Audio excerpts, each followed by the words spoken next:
আমার এই ভারতবর্ষের মায়েরা এরা আজকে ঘুমিয়ে পড়েছে, আর ঘুমিয়ে পড়েছে বলে তাই দেখুন আর স্বামী বিবেকানন্দ আর ফিরে আসছে না, আর ঠাকুর রামকৃষ্ণদেব আর ফিরে আসছে না, আর রবীন্দ্রনাথ আর ফিরে আসছে না। কেন?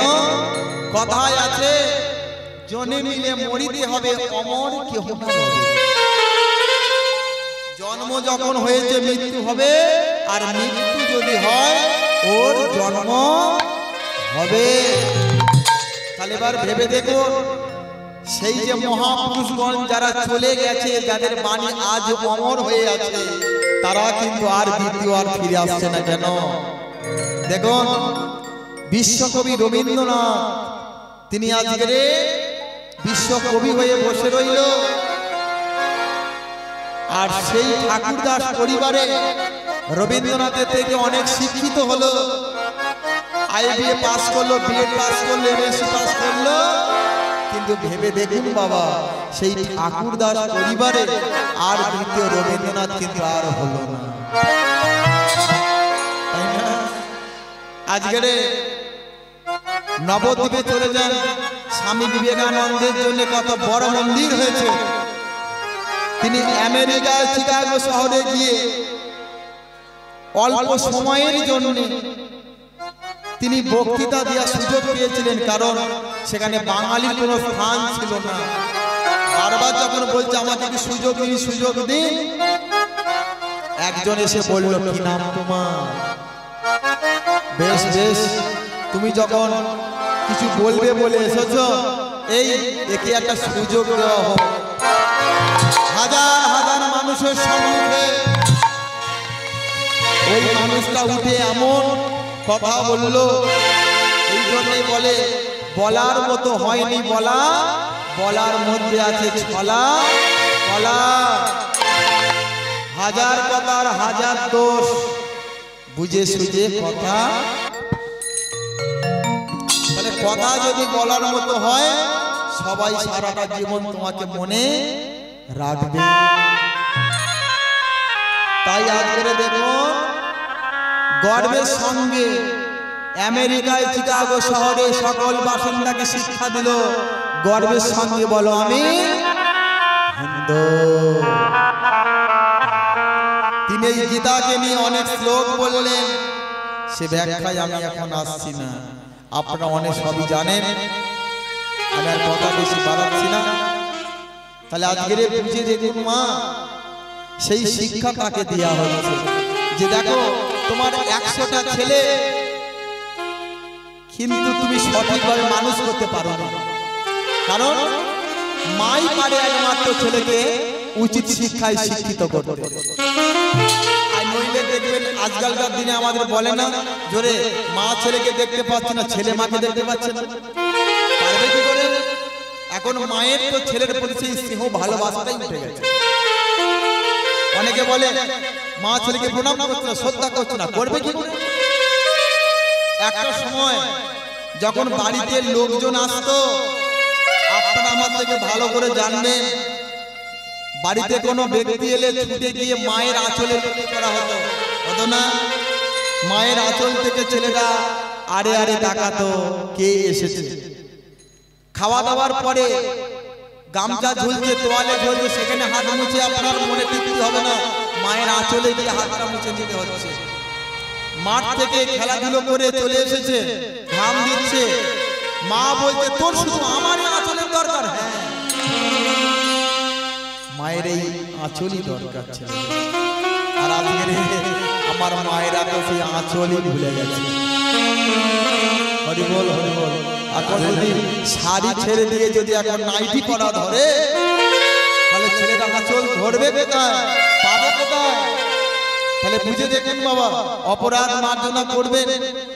প্রমাণ আছে মহাভারত থেকে, যা বলছে মহাভারত থেকে প্রমাণ আছে। কুরুক্ষেত্রের মহান নায়ক বীর যোদ্ধা যদি হয়, তিনি হলেন অভিমন্যু। কিন্তু অভিমন্যু আজকের মরে গেল, চক্রব্যূহের মধ্যে প্রবেশ করলো, বেরোতে পারলো না বাবা। কার জন্য? তার মায়ের জন্য। না? কেন বলুন তো?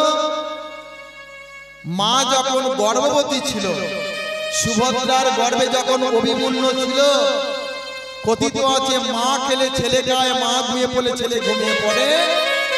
আর মা যদি হরিকথা কৃষ্ণ কথা শোনে, গর্ভে সন্তান সেও শোনে। তাই তখনকার দিনে সমাজে দেখবেন বৌমা যদি গর্ভবতী হয়, বাড়িতে কোনো ভাগবত পাঠককে ডাকা হতো, হরিকথা শ্রবণ করানো হতো। কেন? মা যদি হরিকথা শোনে, গর্ভে সন্তান হরিকথা শোনে, আর এই শোনার মধ্যে দিয়ে তবেই সেই ছেলে হরিভক্ত হয়। আরো প্রমাণ আছে ভক্ত প্রহ্লাদ। হিরণ্যকশিপুরের ছেলে, দৈত্যকুলের ছেলে ছিল প্রহ্লাদ। মা কয়াধুর গর্ভে তিনি জন্ম নিলেন। ভেবে দেখো বাবা, হিরণ্যকশিপুর দৈত্য আর তার ছেলে হয়ে গেল ভক্ত প্রহ্লাদ। নবদিদা ভক্তির মধ্যে এক ভক্তি তিনি অর্জন করে বসে রইলেন। স্মরণে পেয়েছিলেন ভক্ত প্রহ্লাদ। যেখানে স্মরণ করতেন সেখানে ভগবান চলে আসতেন। প্রমাণ কি? কত বলবো, যে কথা বলছিলাম অভিমন্য। সুভদ্রার গর্ভে যখন অভিমন্য ছিল, তখন অর্জুন শোনাচ্ছে, শোনো চক্রব্যূহ কিভাবে প্রবেশ করতে হয়। অর্জুন বলছে, মা শুনছে, মা শুনছে, অর্জুন বলছে। কিন্তু কিছুক্ষণ পরে যোগমায়া যোগ ঘটিয়ে দিল। আর যোগ যখন ঘটিয়ে দিল, আস্তে আস্তে মা ঘুমিয়ে পড়ল। আর মা সুভদ্রা যখন ঘুমিয়ে পড়ল, অর্জুন বলে গেল, কিন্তু দোকান যদি তোমার বন্ধ হয়ে যায়, চোখ যদি বন্ধ হয়ে যায় কোনো সমস্যা নেই, মুখ যদি বন্ধ হয়ে যায় সমস্যা নেই, চলা যদি বন্ধ করে বসে থাকে কোনো সমস্যা নেই, তোমার দোকান যদি বন্ধ হয়ে যায় তাহলে আর কিছু হবে না। তাই মাও ঘুমিয়ে পড়েছে, সোনাও বন্ধ হয়ে গেছে। আর এই সোনা বন্ধ হলো বলে অভিমন্য চক্রব্যূহের মধ্যে প্রবেশের পথটা শুনেছিল, কিন্তু বাহিরের পথটা তিনি আর শুনতে পারেন। তাহলে এবার বুঝে দেখুন অপরাধ কার? বুঝেছেন? তাহলে সেইভাবে ছেলেকে মানুষ করতে হবে। আজকে আমরা স্কুলে পড়েছি, কলেজে পড়েছি, কিন্তু জানবেন একটা কথা, এই স্কুলের মহা স্কুল হলো মায়ের কোল। মা যদি আমাদের না শিক্ষিত করতো, অ ক খ না শেখাতো, আমরা বলতাম কি করে কয়াকারটা? কি বলতাম কি করে? আতা গাছে তোতা পাখি, ডালিম গাছে মৌ, হিরে দাদার মরমরে ধান। বুঝেছেন? তাহলে শিক্ষা কে দিল? আমার মা। আমার ভারতবর্ষের মায়েরা যদি এখনো জেগে ওঠে 100%, এখনো সেই মহাপুরুষরা আবার ফিরে আসবে। হরি বল, হরি বল, হরি বল। আসি পিছিয়ে, কারণ তুমি সন্তানকে জন্ম দিয়েছ, তুমি কর্ম ঠিকঠাক করতে পারো না।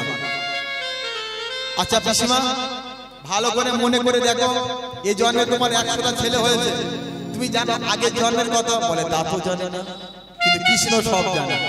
কৃষ্ণ কি করলো? গান্ধারী মাথায় হাতটা রাখলো, আর কৃষ্ণের পরশ পেয়ে মায়ের পূর্বে জন্মের কথা সব মনে পড়ে গেছে। যেই না মনে পড়ে গেছে, পূর্ব জন্মে ঘটনাটা কি ঘটলো না, আগত জন্মে পূর্ব জন্মে গান্ধারীর যখন বিবাহ হয়েছিল, ওই ফুলসজ্জার ঘরে মধুর রাত্রে আকাশ ওই ছাদের উপর দিয়ে, মানে দিয়াল বেয়ে একটা ঢুলি মাকড়সা বেয়ে বেয়ে যাচ্ছে। আপনার ঢুলি মাকড়সা দেখেছেন না? দেখুন, জন্মের দ্বারা মহান নয়, কর্মের দ্বারা মহান। পাপ কারোর বাপকে ছাড়ে না, এই তার কেমন দেখুন প্রমাণ যে তুমি জন্মের দ্বারা মহান নয়। আজকে ভেবে দেখুন, বাবুদের ছাদ বাগানে গোলাপ গাছ কত যত্ন করে সাজিয়ে রাখা হয়েছে, কিন্তু গোলাপ গাছে ওই গোলাপ ফুলে ভগবান পূজিত হয়, ভগবান সন্তুষ্ট নয়। তাই দুর্গা পুজোয় মা বলে দেবে না, মা বলে দেয়নি যে 100টা 108টা গোলাপ ফুল দাও। বলেছে কি? বলেছে কি 108টা দাও পদ্ম ফুল। যে পদ্ম ফুল না হলে সন্ধি পূজা অসম্পূর্ণ হয়ে গেছিল। একটা পদ্ম ফুল কম পড়ে গেছিল বলে রামচন্দ্র তীর মেরে তার নীল পদ্মের ন্যায় চোখটাকে বার করে দিতে চেয়েছিল।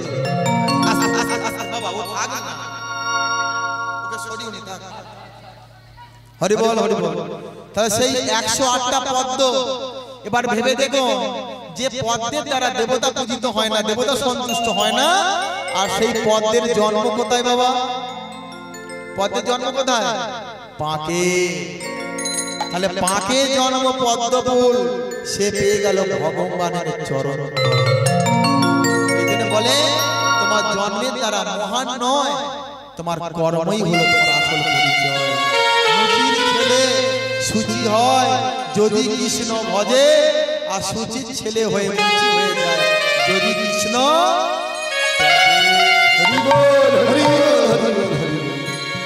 তাই পিসিমা, ওই জন্মে তুমি একটা ঢুলি মাকড়সাকে কেমন করে মেরেছিলে মনে পড়ে গেছে? গান্ধারী বলে হ্যাঁ বাবা, ওই ঢুলি মাকড়সার গর্ভে ছিল অসংখ্য সন্তান। দেখবেন ঢুলি মাকড়সার মধ্যে অসংখ্য তার বাচ্চা কাচ্চা থাকে না? মা কি করেছিল? বলে তবে রে তুই আমাদের মধুরাতের আমাদের এই মিলন দেখবি, তাকে পেরেছে একটা বাড়ি দিয়ে, একটা লাঠি দিয়ে দিয়াল থেকে তাকে মেরে নামিয়েছে, নামিয়ে তাকে পেষণ করে তাকে মেরে দিয়েছে।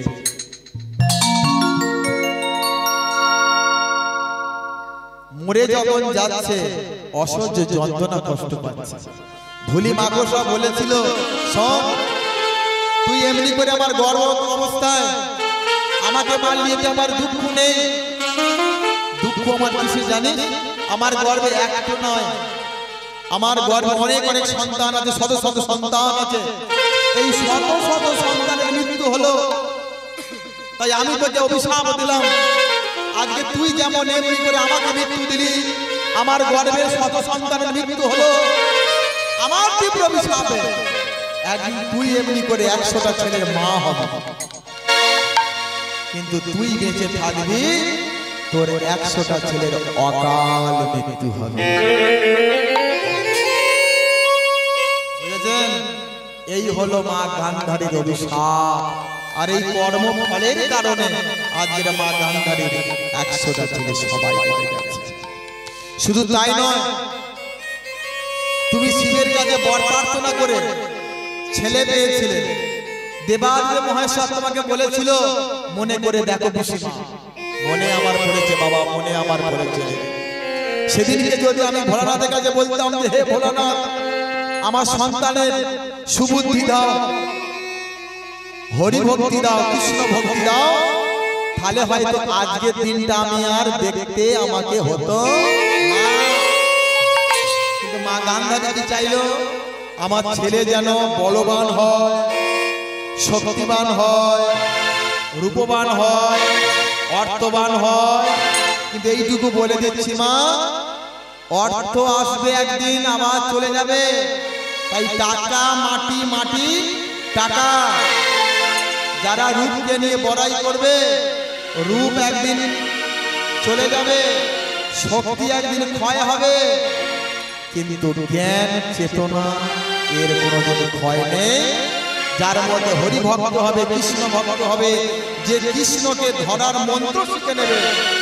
ওই জন্য বলে যে জন কৃষ্ণ ভজে সে জন বড়। তো কৃষ্ণকে কিভাবে ধরতে হবে সেই প্রক্রিয়াটা আগে ধরতে হবে। একবার সেই প্রক্রিয়াটা ধরা যাবে নাকি বলছেন? আচ্ছা এখন বলবো না পরে বলবো? এখনই বলবো। সবাই মিলে একবার সেই কৃষ্ণ নাম, কৃষ্ণ কিভাবে পাওয়া যায়? আমার রাখালে রাজা বলে তেরে কোথায় বৃন্দাবন,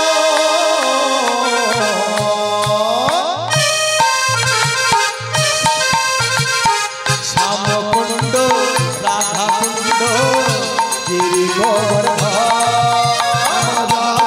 রাজা বলে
যার বয়ে যায় কেশি ঘাটার মুন্সিবা আছেন শ্যামরা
আমার রাখাল রাজা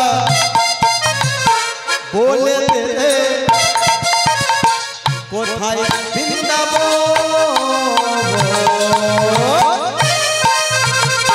শ্যামকুণ্ড রাধাকুণ্ড আমার রাখাল রাজা বলে দে কোথায়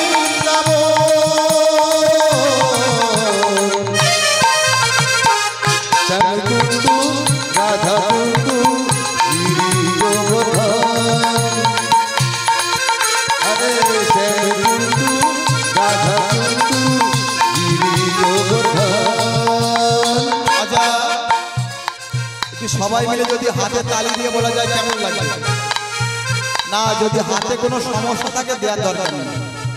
সমস্যা নেই তো বলছেন?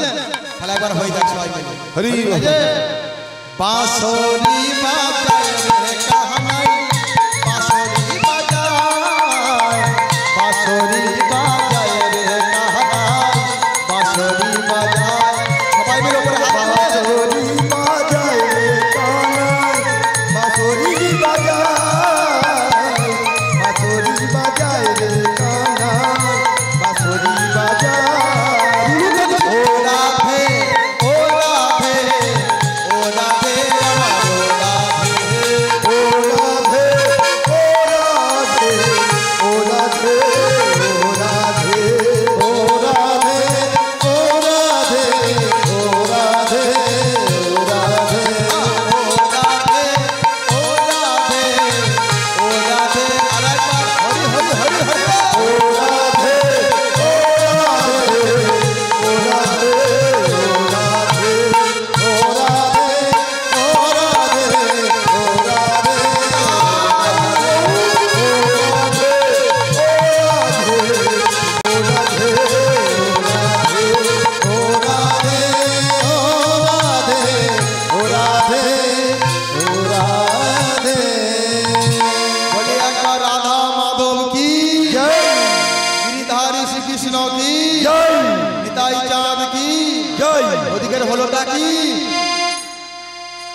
না না ঘাড় ঘুরিয়ে লাভ নেই।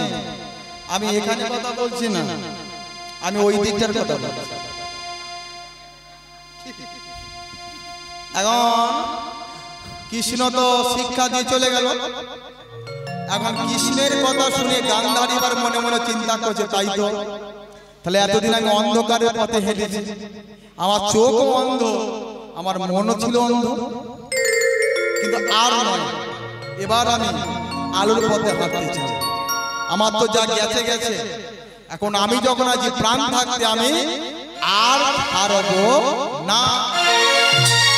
যেই বলেছে আর আমি ছাড়বো না, হঠাৎ কৃষ্ণ পিছন ফিরে তাকিয়ে আড়ে আড়ে দেখে যে মা গান্ধারী যেন কি একটা বিড়বিড় বিড়বিড় করে বলছে। মা তুমি কি বলছো? কি কৃষ্ণ এবার অন্তর্যামী তো জানতে পেরেছে, এবার গান্ধারী মনে মনে কাঁদছে। ওরে কৃষ্ণ রে, ওরে কৃষ্ণ রে, আমি নিজে কাঁদি না, এদের আমি কাঁদিতে দিই না। কাঁদিতে দিনাই। বাবা কথাগুলো একটু অনুভব করো। ওরে এদের চোখের জলে, বলে আমি জানি এরা সবাই চোখের জলে কাঁদছে, তুমি কাঁদছো না কেন?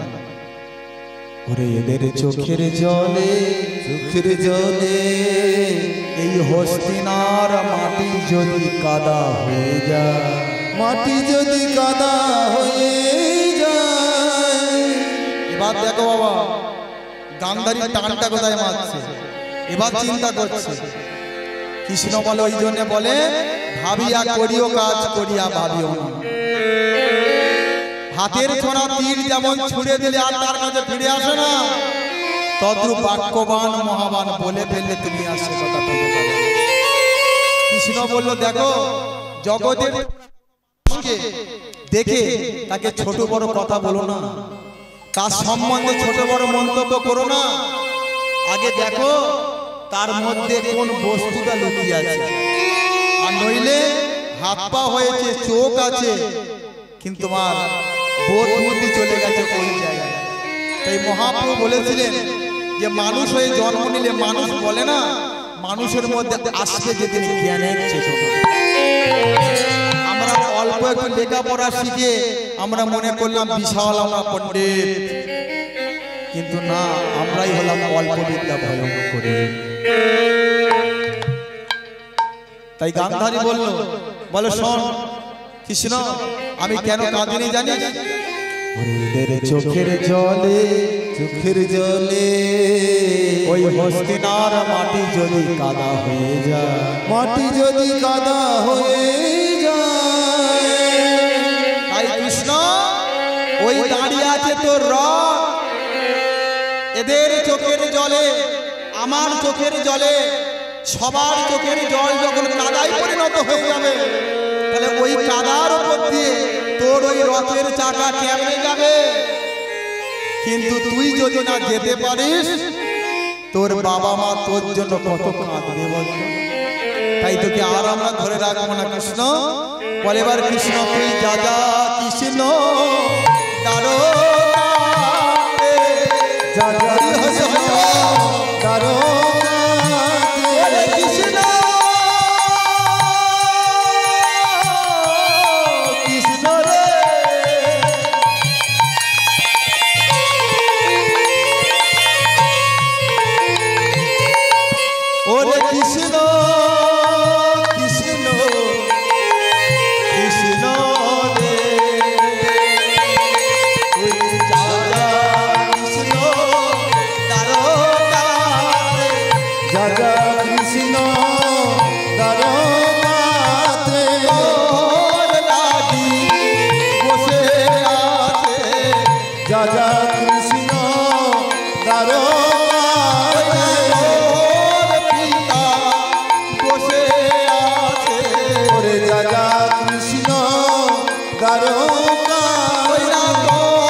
সবাইকে বিদায় দিয়ে এবার রথে উঠেছে, দারুণ রথে দাঁড়িয়ে আছে। আর উদ্ধব বলল প্রভু এবার কৃপা করে চলো প্রভু দ্বারকা নগরে। এবার কৃপা উলুধ্বনি বাবা রাজা হরি হরি হরি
বলি একবার ভগবান শ্রীকৃষ্ণ কি জয়, গিরিধারী লাল কি জয়, রাধা রমনা কি জয়, কৃষ্ণ এলো কি? তাহলে কৃষ্ণ এলো। আচ্ছা কৃষ্ণ কোথায় এলো মা? শুনছেন তাহলে আপনারা, দ্বারকা নগরে। এবার কৃষ্ণ এলো দ্বারকাতে, এবার কৃষ্ণ এলো দ্বারকাতে, এবার কৃষ্ণ এলো দ্বারকাতে, এবার কৃষ্ণ এলো দ্বারকাতে। তোরা দেখে যা, দেখে যা, দেখে যা, দেখে যা জনে জনে।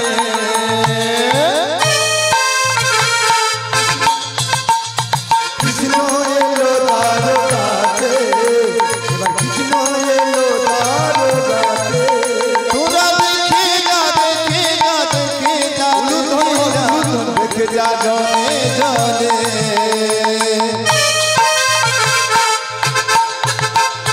কৃষ্ণ এলো দ্বারকাতে, আরে কৃষ্ণ এলো দ্বারকাতে।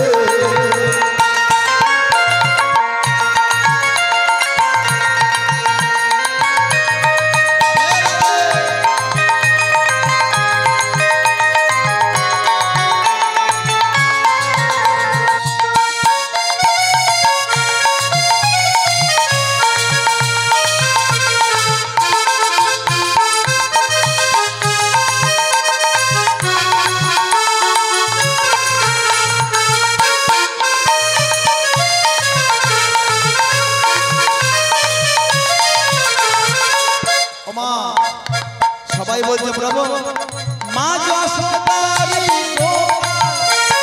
বৃন্দাবনের হলো রাখা, মা যশোদারি গোপাল বৃন্দাবনে হলে রাখা, মা যশোদারি গোপাল বৃন্দাবনের হলো রাখা, মা যশোদারি গোপাল বৃন্দাবনে হলে রাখা।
দেখছি আমাদের সেই যশোদার গোপাল লাগে তো প্রভু তোমার হাতে বাঁধা কাদু মালা, তোমার হাতে বাঁধা কাদু মালা, গলে গলে বনমালা, হাতে বাঁধা কাদু মালা, হরি হরি বনমালা, হাতে বাঁধা কাদু মালা, গলে গলে বনমালা।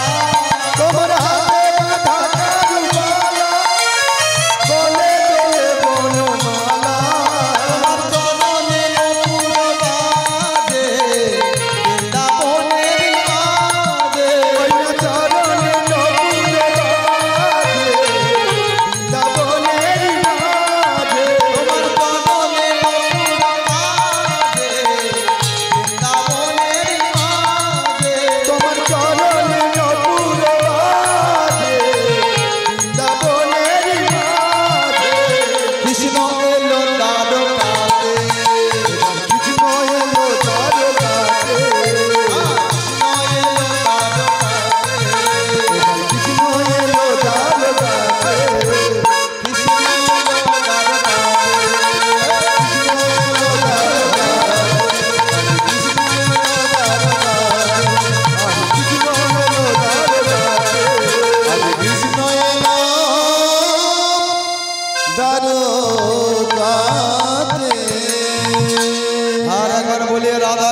কি गिरिधारी श्री कृष्ण की निताई चाँद की কিছু খাবি কি না না আমাকে না কৃষ্ণ বলছে যা এত বছর পর নিজের বাড়িতে ফিরে এসেছে কিছু খাওয়াবে কারণ কৃষ্ণের তো আর একটা আত্রা বউ নয় কটা বউ বলেছিলাম সে আর মনে আছে কটা স্ত্রী 16,108টা 16,000-এর মধ্যে প্রধান হলো ওই 100 কৃষ্ণ তাহলে মনে একটা পাওয়ার আছে সবাইকে ডেকেছে এই যে শোনো তোমরা সবাই আমি এত বছর পরে এখানে এসেছি বলে হ্যাঁ জানি সত্যভামা উপস্থিত রক্তিনী আছি জাম্বুবতী বলো তিলোত্তমা সবাই আছি আচ্ছা সবাই যখন তোমরা এখানে আছো তাহলে আমি বলে দিচ্ছি শোনো কিছু ফুলকো ফুলকো লুচি তৈরি করো আর একটু সবজি তরকারি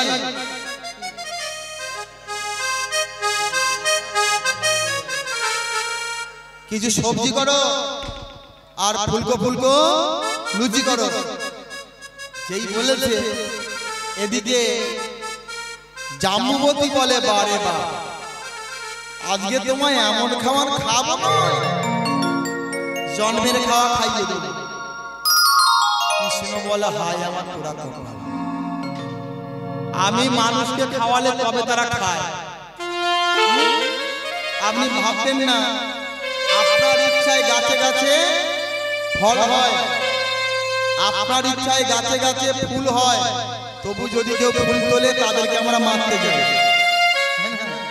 কিন্তু আপনার ইচ্ছায় যদি গাছে গাছে ফুল ফুটতো তাহলে 5টা গাঁদা ফুল গাছ বসিয়েছেন 4টেই ফুল হলো আর একটাই হলো না কেন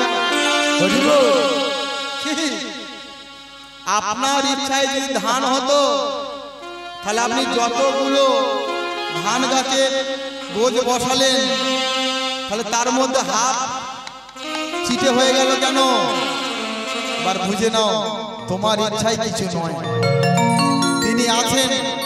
তিনি আছেন বলে জোয়ার হচ্ছে ভাটা হচ্ছে তিনি আছেন বলে দিন হচ্ছে রাত্রি হচ্ছে তিনি আছেন বলে তাই এই গ্রামে 16 আনায় সবাই মিলে দুপুরবেলা থেকে বসে বলে নিতাই গৌর হরি হরি অনেক জায়গায় যায় সবাই বলে দাদা আপনাকে দেখবার জন্য এসেছি না আমি মনে করি আমাদের দেখবার জন্য ভক্তরা আসেনি আমরা আপনাদের দেখবার জন্য আপনাদের কাছে আমরা ছুটে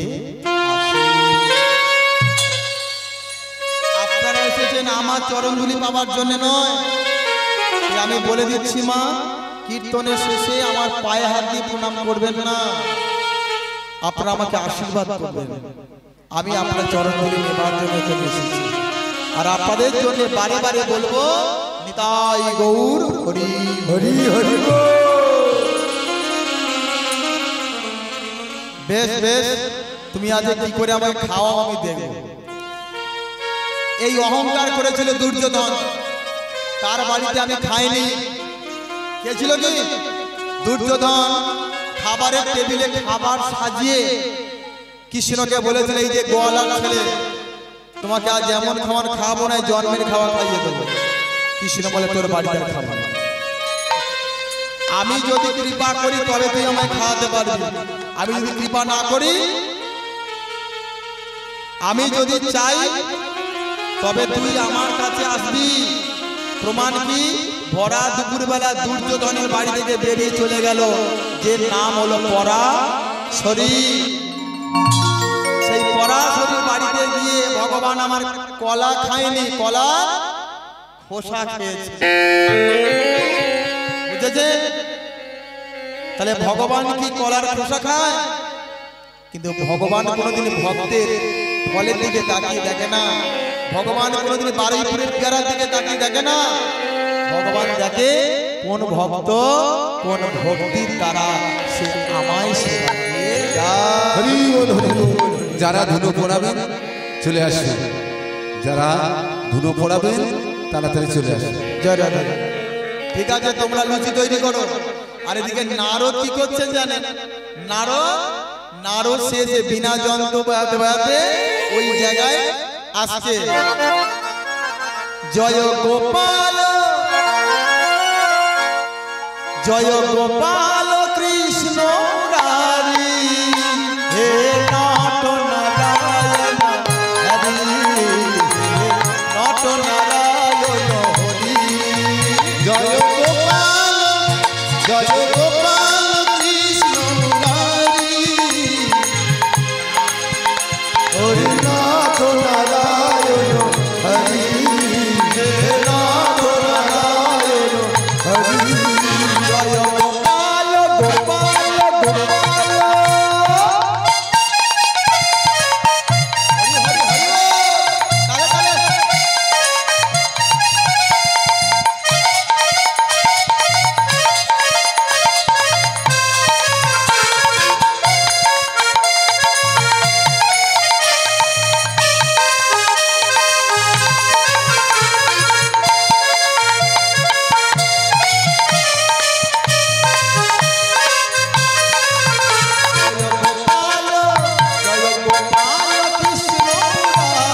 হরি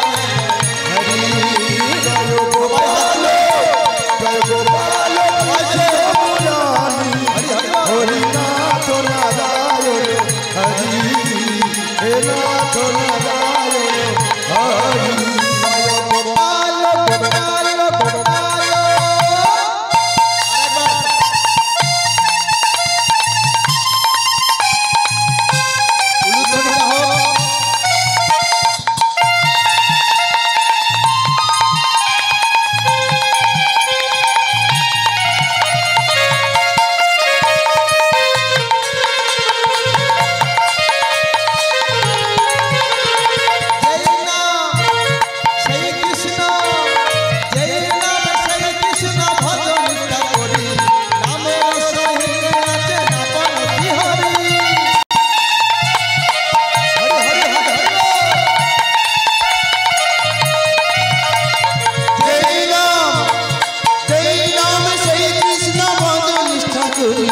তালে তালে।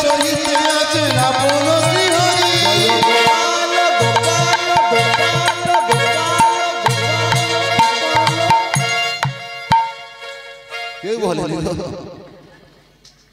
না না, সবাইকে খেতে বসে। না না, এখানে কথা বলছি না, ঘাড় ঘুরিয়ে লাভ নেই, বারবার বলছি এখানে নয়। এখন যখন নারদ ঋষি বিনা যন্ত্র বাজাতে বাজাতে হরিনাম করতে করতে আসছে, হঠাৎ দেখছি যে সবার যার ঘরে সব খাবার নিয়ে বসে গেছে। নারদ মুনি মনে মনে চিন্তা করছে, তাই তো কৃষ্ণ হলো একটা, কি আর স্ত্রী সংখ্যা হলো 16,108টা। দেখো প্রভু, তুমি একা, তুমি বলেছো এদেরকে সবারকে লুচি তৈরি করতে, কার ঘরে কটা করে লুচি খাও খালি আমি দেখবো। হ্যাঁ মা, সরস্বতী পুজোয় স্কুলে যখন যাওয়া হতো, লুচি হলে কটা লুচি খাওয়া যেত? সত্যি করে বলবে, 4টের বেশি কেউ খেতে পারবে না। আর এখানে 16,108টা, যে দুটো করে হয় 1000 হবে। বলো, নারদের তো মাথা ঠিক হচ্ছে, খাবে তো রাখবে কোথায়? এদিকে কৃষ্ণ কিন্তু মনে মনে মৃদু মৃদু হাসছে, তাই না? কৃষ্ণ মনে মনে বলছে, ওগো নারদ, তুমি আমার খাওয়া দেখতে এসেছো? আমার এই উপবিবরে গোটা ভারতের বিশ্ব ব্রহ্মাণ্ড আছে, নদ নদী স্থাবর জঙ্গম, কত মুনি ঋষি, সবার মুখবিবরে, তুমি আমাকে বলছো খাওয়াবে। দেখো খালি কত হয়, এবার খাওয়ার ধরন গুলো খালি দেখো। এবারে নারদ ঋষি ওই না রুক্মিণীর ঘরে যা, রুক্মিণীর ঘরে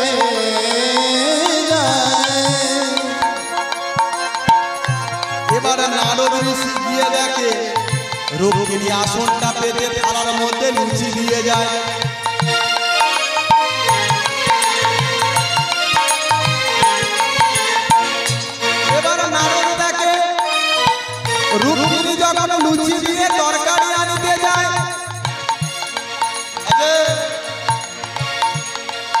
এসে দেখে সব লুচি খেয়ে বসে রয়।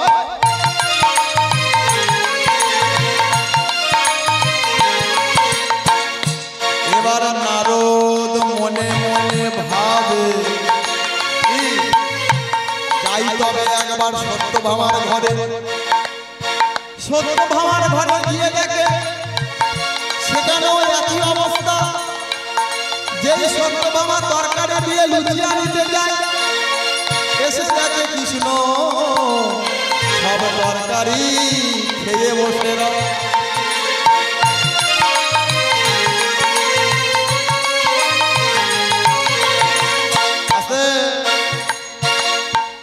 এবার নারদ ঋষি ভাবে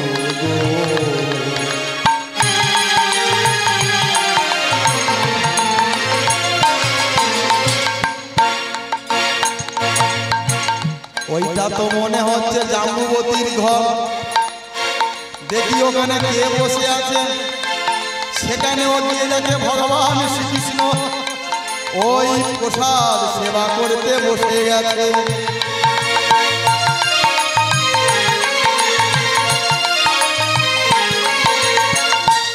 এই যে নারদ আর ছুটতে পারছে না। একটা তো ঘর নয়, 16,101টা ঘর। প্রত্যেক ঘরে ছুটতে ছুটতে ছুটতে ছুটতে নারদ এবার হাঁপিয়ে গেছে। নারদ এবার হাঁপাতে হাঁপাতে গিয়ে বলতে যে প্রভু। এবার নারদ কি করছে দেখো, ছুটতে ছুটতে আসছে কি করে, তারা ছোটা ছুটি লাগিল, ছোটা ছুটি লাগিল, ছোটা ছুটি লাগিল, কৃষ্ণের খাবার করে তারা ছোটা ছুটি লাগিল, কৃষ্ণের সেবার করে তারা ছোটা ছুটি লাগিল, কৃষ্ণের সেবার তারা কৃষ্ণের সেবা করে। ছোটা ছুটি লাগিল, ছোটা ছুটি লাগিল, ছোটা ছুটি লাগিল, ছোটা ছুটি লাগিল, ছোটা ছুটি লাগিল, ছোটা ছুটি লাগিল। ওহ, কি ব্যাপার নারদ তুমি হাঁপাচ্ছ কেন? বলে প্রভু আমি যা দেখেছি না আর বলতে পারছি না। বলে তোমার হলোটা কি? বলে আচ্ছা প্রভু সত্যি করে বলবে তুমি কটা? তুমি কটা? বলে কেন? বলে আমি সত্যভামার ঘরে গিয়ে দেখি তুমি, তিলোত্তমার ঘরে দেখি তুমি, জাম্বুবতী ঘরে তুমি। তা তুমি সত্যি করে বলো প্রভু তুমি কটা? আর তুমি প্রত্যেকের ঘরে একই সময় একই ভাবে খেলে কি করে আর ছিলে কি করে? কৃষ্ণ বলে নারদ জগতের মানুষ তো এই ভুলগুলোই করে, কারণ আমি হলাম মায়াধীশ্বর। আমি মায়াকে সৃষ্টি করেছি, মায়া আমাকে প্রবেশ করতে পারে না, মায়া আমার মধ্যে প্রবেশ করতে পারে নাই। আমি জগতের স্রষ্টা, আমি সৃষ্টির স্রষ্টা। আমার চরণ থেকে গঙ্গার সৃষ্টি হয়েছে, আমার দেহের লোমকূপ থেকে 33 কোটি দেবদেবতা সৃষ্টি হয়েছে। আর তুমি কি দেখলে? যে ঘরে দেখছো আমি শ্রী কৃষ্ণ। ওনারও একটা সত্য কথা বলবো, অপ্রিয় সত্য কথা বলিস না। 16,000 কেন, যদি 16 কোটিও যদি আমার মহিষী থাকতো না, তাদের সঙ্গে আমি একই সময় লীলা বিলাস করতাম, এতে আমার কোনো অসুবিধাই হতো না। বুঝেছেন? কৃষ্ণ নিজে বলে দিল। আর আমরা জগতের মানুষ কি চিন্তা ভাবনা করি? তাহলে কৃষ্ণ বলছে 16,000 কেন, যদি 16 কোটিও আমার স্ত্রী থাকতো, তাদের সঙ্গে লীলা বিলাস করতে আমার কোনো অসুবিধা হতো না। আচ্ছা প্রভু তুমি তাদের বেশ ভালোই আছো, হ্যাঁ? তোমার ঘর ভর্তি এখন সংসার, তোমার ছেলে মেয়ের বিয়ে হয়ে গেছে। বলে নারদ এখানেই তো একটা গন্ডগোল ঢুকে আছে। কেন প্রভু? জগতের মানুষ সবাই জানে যে কৃষ্ণ নাকি কত সুখের পূজারী, তাই তো? আমরা সবাই জানি না যে কৃষ্ণ কত সুখের পূজারী, কিন্তু কেউ কি জানে কৃষ্ণ কত দুঃখের পূজারী? শোনো নারদ, হে ভক্তমণ্ডলী, আমরা পান থেকে চুল কষলে ভগবানের কাছে ছুটে যাই, হে ঠাকুর তুই আমার জীবনটা এমনি করে মরুভূমি করে দিলি কেন বল? কেন তুই আমার সাগরটাকে দুঃখের সাগরে ভেসে দিলি বল কৃষ্ণ? আপনার পরিবারে কোনো বিপদ হলে আপনি ভগবানকে দোষ দেন, কিন্তু একটা কথা জানবেন, নিয়তিকে না বাঁচাবে। গাছে ফুল ধরলে শুকনো হয়ে ঝরে যাবে, আর মানবরূপী দেহ পেলে এর মধ্যে জ্বরও হবে, সর্দি হবে, কাশি হবে, এ শরীরের প্রতিক্রিয়া হবেই হবে। তবু আমরা ভগবানকে দোষ দিই। আজকে ভগবান কি বলে শোনো, আমার জন্ম হলো ওই কারাগারে, আমি পালন হলাম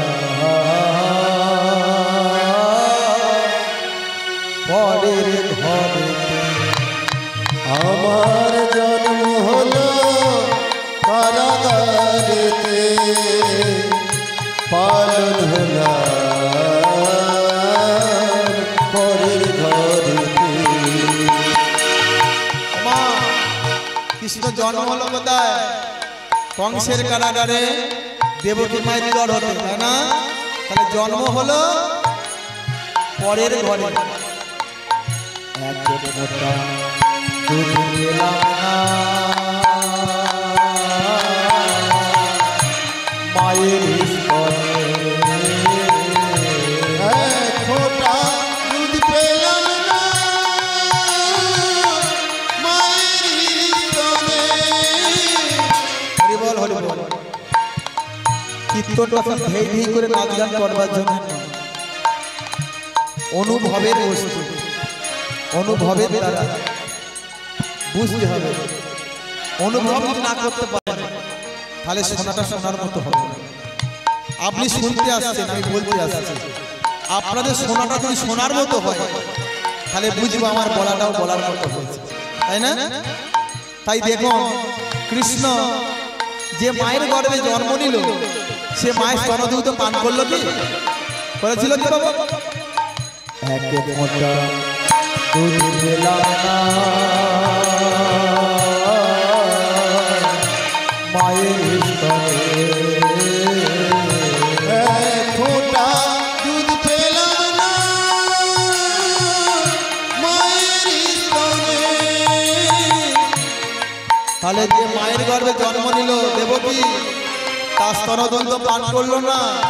একটা সময়ে লীলা প্রকাশ করবার জন্য শত কাপড় ভেদ করেও স্তনদুগ্ধ পান করেছিল। ওই জন্য বলে কৃষ্ণ যদি কাউকে কৃপা করে অন্ধকানায় হেঁটে যেতে পারে, কৃষ্ণ যদি কৃপা করে নিঃসন্তানী মায়ের স্তনে দুগ্ধ আসে।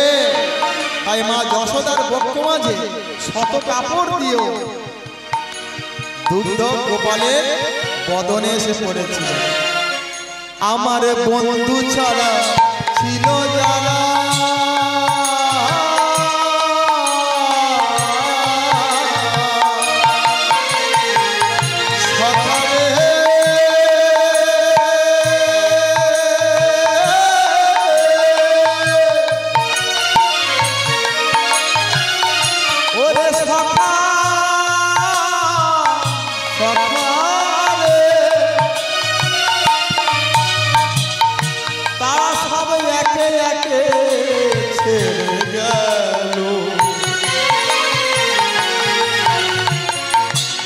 সুদাম সুদাম দাম বসুদাম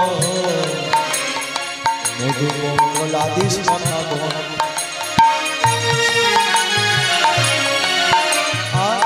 বন্ধু স্বজন ছিল যারা,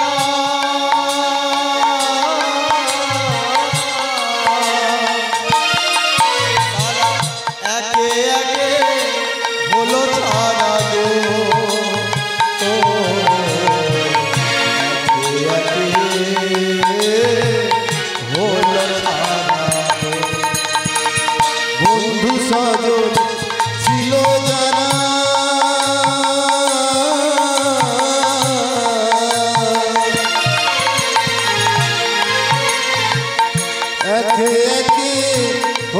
ছাড়া গো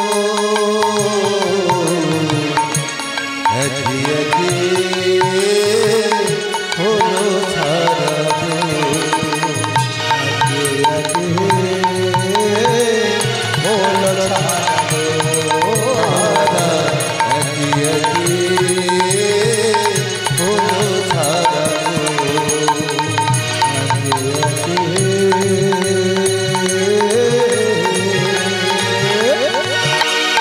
হলো ছাড়া গো। নারদের সঙ্গে যখন কথোপকথন হচ্ছে ঠিক এমন সময় কৃষ্ণের একটা বৌমা যার নাম হলো লক্ষণা, তিনি এসে বলল, এই যে কৃষ্ণ, যেই শ্বশুরের নাম ধরে ডেকেছে সত্যভামা, রুক্মিণী, জাম্বুবতী, তিলোত্তমা, সবাই বলল লক্ষণা, এ তুই কি বলছিস? এ তো শ্বশুর মশাই হয়, এ তুই এমনকি নাম ধরে ডাকছিস? লক্ষণা বলে, সবাই জানে শ্বশুর, কিন্তু আমার কাছে আমি মনে করি এ আমার অসুর। এ কথা বলার কারণ, শোনো কৃষ্ণ, সবাই জানে তুমি জগতের মালিক, জগৎপতি, দীনবন্ধু, কিন্তু জানো কৃষ্ণ, তোমারই কারণে আজকে আমার মাকে বিধবা হতে হয়েছে। তোমারই কারণে আমার কাকিমারা বিধবা হয়েছে। তোমারই কারণে আমার ঠাকুমা সন্তান হারা হয়েছে। তোমারই কারণে কৌরব বংশ হয়েছে ধ্বংস।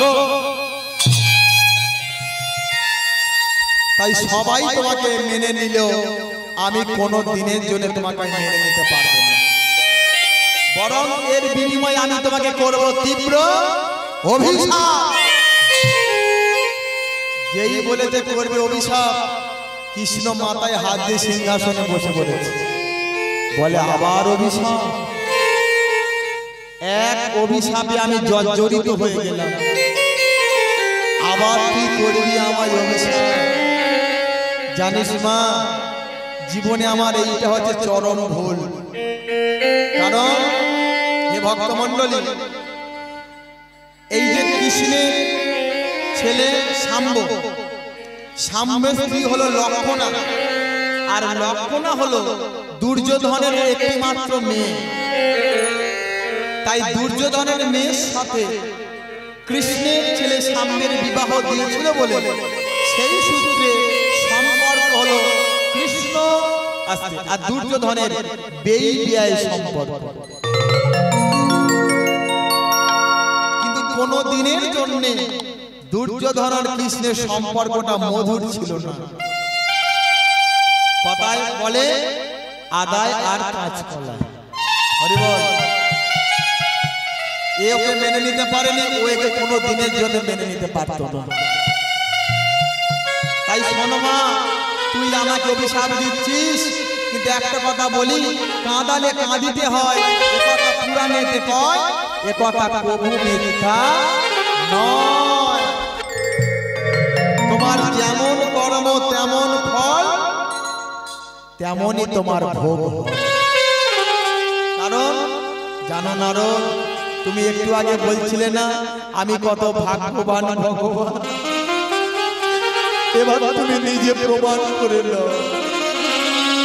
এক গান্ধারীর অভিশাপে আমি 56 কোটি যদু বংশ ধ্বংস হবে। গান্ধারীর অভিশাপে জরাবেদের হাতে আমার মৃত্যু হবে।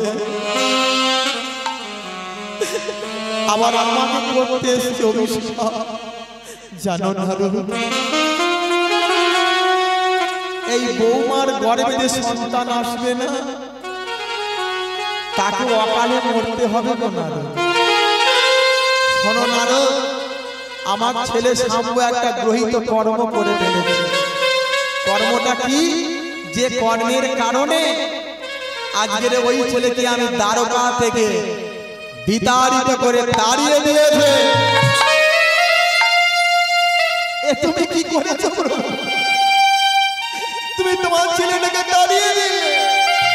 হ্যাঁ নারদ, হে ভক্তমণ্ডলী, কৃষ্ণ তার শাম্বকে কেন দ্বারকা থেকে তাড়িয়ে দিল এটা আপনারা শুনবেন। একদিন শাম্ব একটা নারীর বেশ ধরে কাপড় পরে পেটে একটা লোহার কড়া বেঁধে নৈমিষ কাননে যেখানে মুনি ঋষিরা যাগ যজ্ঞ করে তপস্যা করে সেখানে নিয়ে বলতেন, এই যে মহাত্মাগণ, আমি বড় অসহ্য যন্ত্রণা পাচ্ছি গো, আমায় একটু তুমি শান্তি দাও না গো।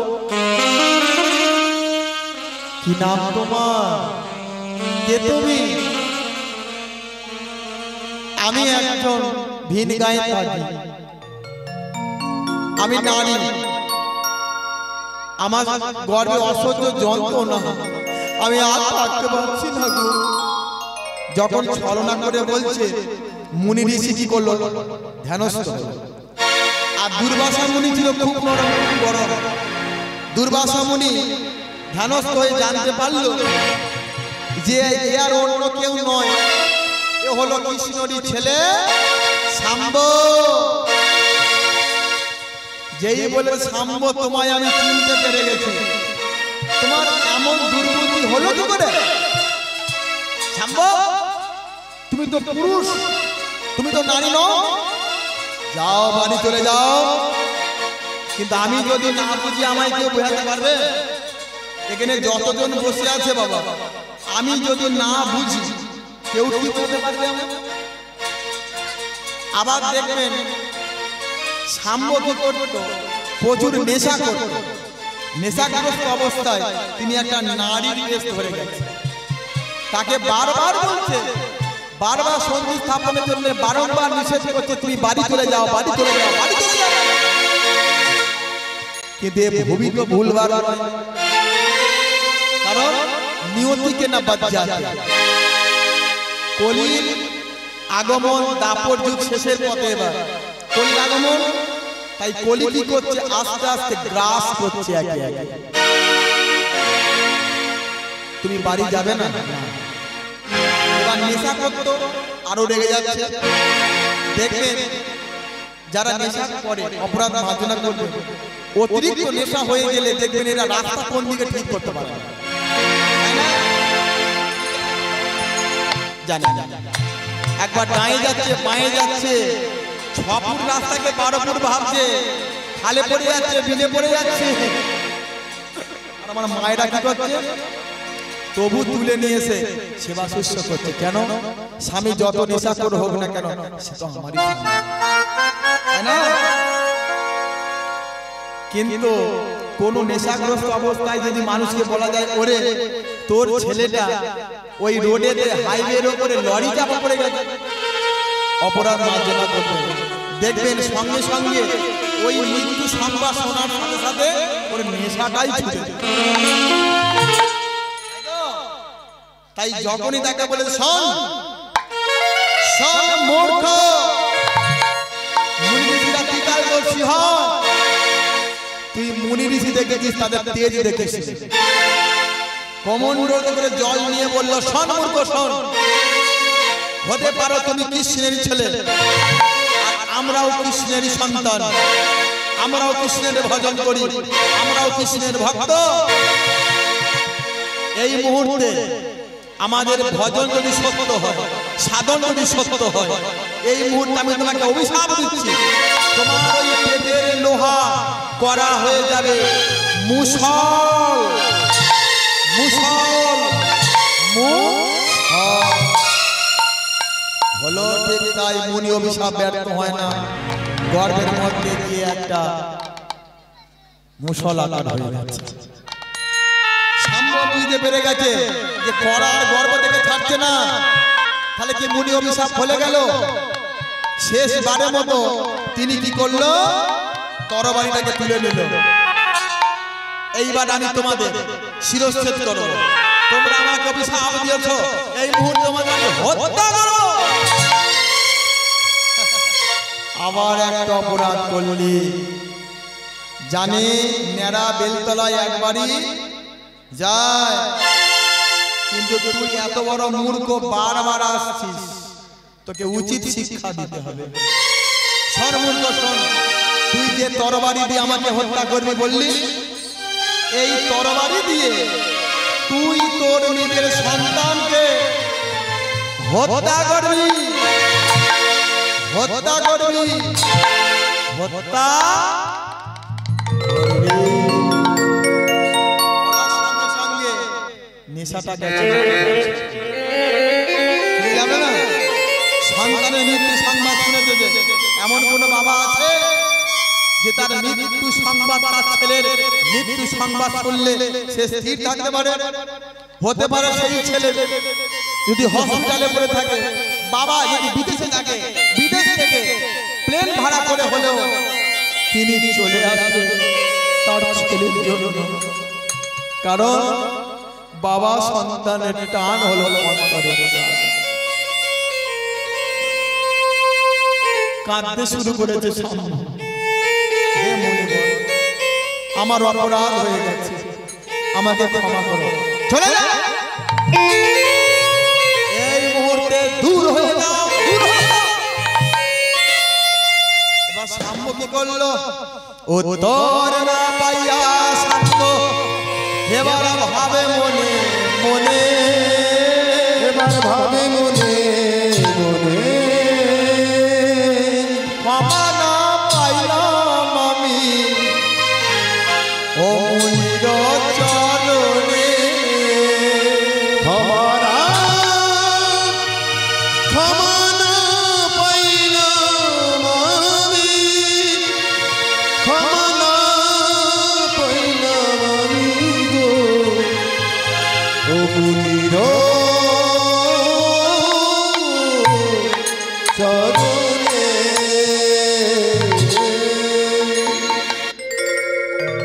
পিঞ্জর খুলে দিয়েছি, যা কিছু বলার ছিল আমি বলে দিয়েছি, জানি জানি উড়ে যা, জানি জানি উড়ে যা। পিঞ্জর খুলে দিয়েছি, যা কিছু বলার ছিল বলে দিয়েছি, জানি জানি উড়ে যা, জানি জানি উড়ে যা। পিঞ্জর খুলে দিয়েছি, যা কিছু বলার ছিল বলে দিয়েছি, জানে জানে উড়ে যা, জানে জানে উড়ে যা। পিঞ্জর খুলে দিয়েছি,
মহাপ্রভুর কাছে গণ্ডি দিবেন, তাড়াতাড়ি চলে আসেন।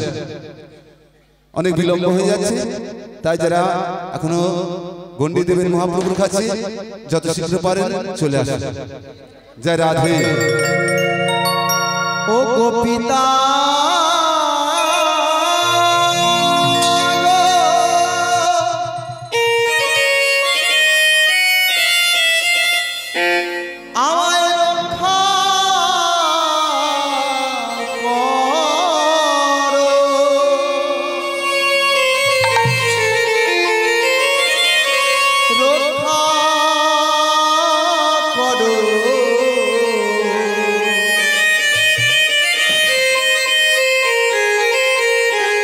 আমায় রক্ষা করো। চলে যা। এই মুহূর্তে আমার চোখে সম্মুখ থেকে তুই দূর হয়ে যা। আমি দেখতে চাই না তোর পিতা, আমি বড় অভাগা।